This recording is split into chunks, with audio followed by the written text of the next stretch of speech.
اچھا سر، دوسرا سوال جو مرید ہندی نے پوچھا ہے وہ ہے، اے امام عاشقان دردمند، یاد ہے مجھ کو تیرا حرف بلند.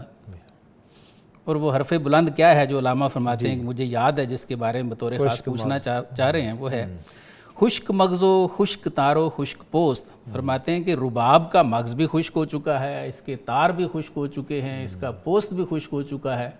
از کجا می آیدیں آواز دوست.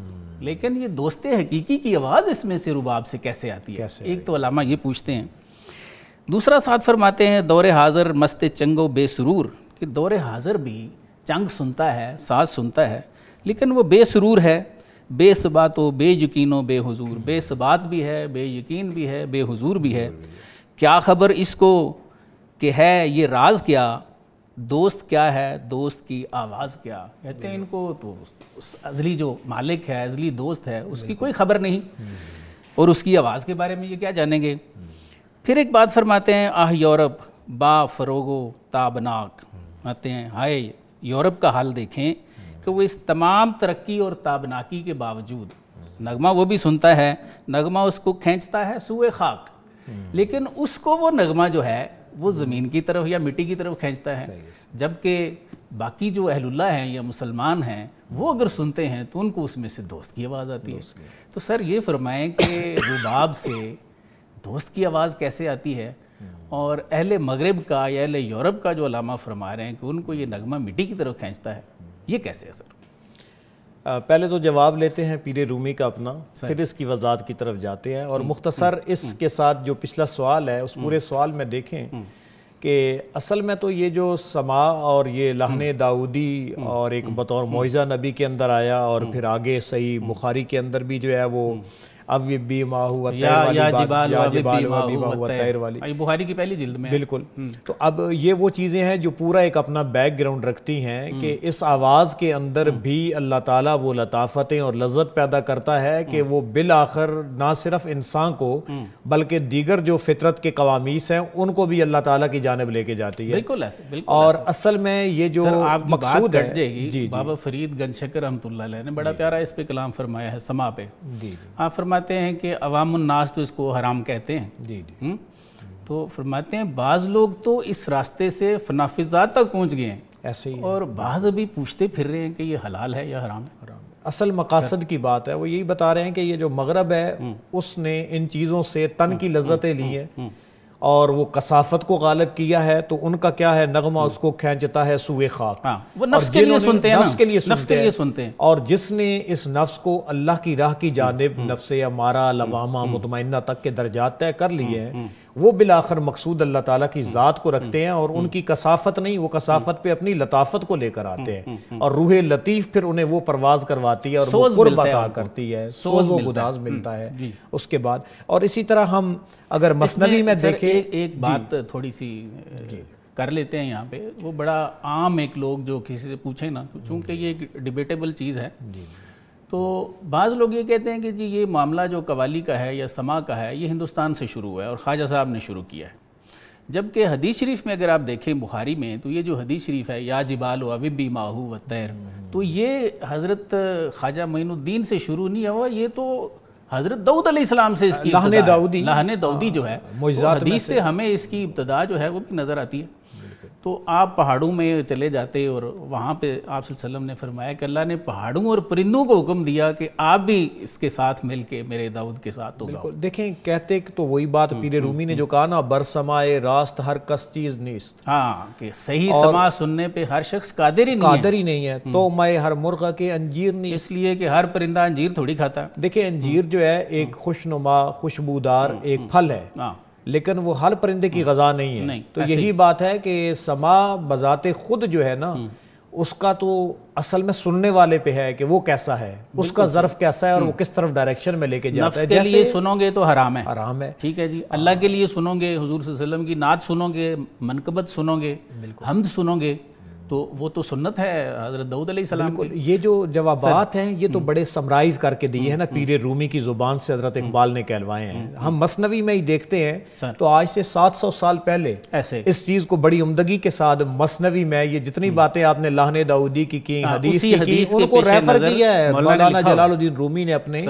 مسنوی کے اندر بالکل لکھا۔ اس کو میں یہ آپ کے سامنے پڑھتا ہوں، ذرا آپ اس کو ساتھ ساتھ سامعین کے لیے ٹرانسلیٹ کریں کہ کوہا با داؤد گشتہ ہم رہے۔ واہ، پہاڑ جو تھے وہ داؤد علیہ السلام کے ہم راہی بن گئے، ہم نوا بن گئے۔ ہر دو مطرب مست در عشق شہ، واہ، دونوں گانے والے بن گئے اس شاہ حقیقی کی یاد میں۔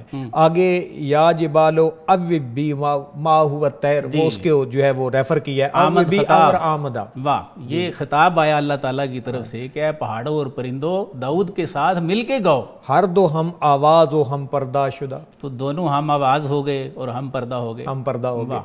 اس کے بعد گفت داؤد تو ہجرت دی دائی، داؤدا گفت داؤدا تو ہجرت دی دائی۔ یہ مثنوی میں موسیٰ علیہ السلام کو بھی موسیٰ فرمایا ہے، ٹھیک ہے، آدمہ فرمایا ہے، ٹھیک ہے جی، فارسی میں ایسے کہتے ہیں، خطابی ہے۔ جی جی، تو اللہ تعالیٰ فرماتے ہیں کہ اے داؤد تو نے میرا ہجر دیکھا ہے، میرے ہجر کی وجہ سے کٹے ہو۔ سر کیسے؟ بہر من از ہمدما ببریدئی، اور میرے لیے اپنے دوستوں سے اور ہمدموں سے کٹ کے تو پہاڑوں میں آ گئے ہو۔ مطرباں خواہی و قوال و ندیم، اور اب تم گانے والے چاہتے ہو، قوال چاہتے ہو اور ہم نوا چاہتے ہو، کوہارا پیشت آرد آن قدیم، اور فرماتے ہیں کہ میں قدیم پہاڑوں کو تیرے سامنے لے آؤں گا، یہ گائیں تیرے ساتھ، یہ گائیں تیرے ساتھ، ہم نوا بنے، تاکہ قوالی و سرنائی کند، سبحان اللہ، تاکہ یہ قوالی کریں اور شہنائی بجائیں، جملہ پیشد باد پیمائی کند، ہاں، تاکہ یہ سب مل کے تیرے سامنے گائیں، قوالی کریں۔ لحن داؤدی بسنگو کوہ رسید، واہ، یہ خاص بات ہے اس میں کہ لہن داؤدی جو ہے وہ پتھروں تک بھی پہنچ گیا، پہاڑوں تک بھی پہنچ گیا، لیکن گوش آنسنگی دلانش کم شنید۔ واہ واہ، وہ جو سنگین دل تھے جو حضرت کے مخالف تھے، مولانا فرماتے ہیں ان میں سے کم لوگوں نے سنا، کم لوگ۔ اب آپ آ جائیں اس کلام کے اوپر کہ پیری رومی نے بالکل اس کو ہی ریپریزنٹ دوسرے ورڈز میں کر رہا ہے کہ بر سمائے راست ہر کس چیز اللہ چیر نیست، بالکل ایسی ہے کہ صحیح سماع سننے پہ ہر بندہ قادر نہیں ہے۔ سر اسی لیے یہ بحث ہے نا عوام اور خواص کی، عوام اس کو حرام کہتے ہیں، خواص جو ہیں وہ اس کو جائز سمجھتے ہیں۔ جبکہ ایک بات بڑی خاص ہے میرے ذہن میں آ رہی ہے، یہ موسیقی پہ جو عوام ہیں وہ تو مچ جاتے ہیں، ویسے ہی ظاہر کھڑے ہو جاتے ہیں، لیکن قرآن حدیث میں موسیقی سننے پہ سزا کوئی نہیں ہے۔ جو حرام کام ہے نا ان کی سزا ہے، زنا حرام ہے، شراب حرام ہے، تو ان پہ تعزیریں ہیں، موسیقی سننے پہ تعزیر کوئی نہیں ہے۔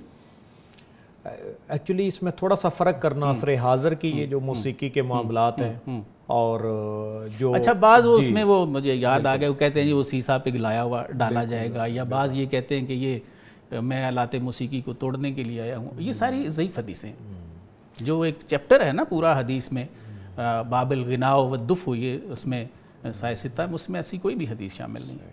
سر میرے خیال میں یہ جو اس میں سماع کے وہی نتائج کی بات ہے کہ اگر کوئی اس سماع اور ان چیزوں کو سننے کے بعد حقیقت کا سفر کرتا ہے، وہی بات اہل سماعت کی ہے، اگر بظاہر ظاہر بھی لوگ ہوں گے، جیسے لوگ نوجوان مچلنا شروع کر دیتے ہیں اور وہ تن کی دنیا اور اس لذت کے اندر چلے جاتے ہیں، لیکن اصل میں جب دل کی راہ لے لی جاتی ہے تو اس کے بعد پتہ چلتا ہے، اور یہ وہ سماع ہے جس کی قیود کشف المحجوب میں حضرت داتا علی اجویری نے بھی نقل کی ہے، بالکل دی، اور حضرت خواجہ غریب نواز نے تو عملی طور پہ ان کی زندگی میں ہمارے لیے ہے کہ وہ بالآخر انہوں نے ہندوؤں کو اس لہن داؤدی اور ان چیزوں کی تاثیر سے اللہ کا قرب عطا کر دیا۔ شاید کہ جی یہ بہت بعد کے ہیں، چوتھی صدی کے ہیں، چوتھی پانچویں صدی کے ہیں داتا صاحب، کیا حضور صلی اللہ علیہ وآلہ وسلم نے خود یہ کلام نہیں سنا؟ یہ کتاب الدین میں کیا ہے کہ حضرت وہ صدیق اکبر جو ہیں وہ آتے ہیں، وہ آپ صلی اللہ علیہ وآلہ وسلم لیٹے ہوئے ہیں، تو وہ فرماتے ہیں کہ مزامیر الشیطان فی بیت رسول اللہ صلی اللہ علیہ وسلم، یہ اس کا متن ہے کہ نبی کے گھر میں شیطان کے باجے بانسریاں بج رہے ہیں، تو آپ صلی اللہ علیہ وسلم ان کی یہ آواز سن لیتے ہیں اور آپ فرماتے ہیں کہ یا ابا بکر لکل قوم عید وہذا عیدنا، ہر قوم کی ایک عید ہے اور یہ ہماری عید ہے۔ یہ عام ترجمہ لوگ یہ کرتے ہیں کہ جی عید والا دن تھا، بھئی عید والا دن تھا تو پھر بھی سرکار نے سنا تو ہے نا، آپ عید والے دن معاذ اللہ کوئی غلط کام تھوڑے کرتے تھے۔ تو جو خواص ہیں وہ اس کا ترجمہ کرتے ہیں خوشی، کہ ہر قوم کی کوئی نہ کوئی خوشی ہے، اور یہ اچھا کلام سننا یہ ہماری خوشی ہے، ایسی خوشی۔ اور دوسرا جہاں تک بات ہے ان کی دف کی بات آپ کر لیں، یا ان چیزوں کے سباق مدینہ شریف میں جب رسول کریم آئے طلع البدر علینا تو وہاں پہ بنی نجار کی بچیوں نے رسول کریم کو اس کے ساتھ ویلکم کیا. لیکن پھر بھی پروفیسر صاحب بات وہی ہے کہ مقاصد کو دیکھا جائے گا, الامور بمقاصدہا, کہ وہ مقصد کیا ہے اور کس چیز کے تحت کیا جا رہا ہے.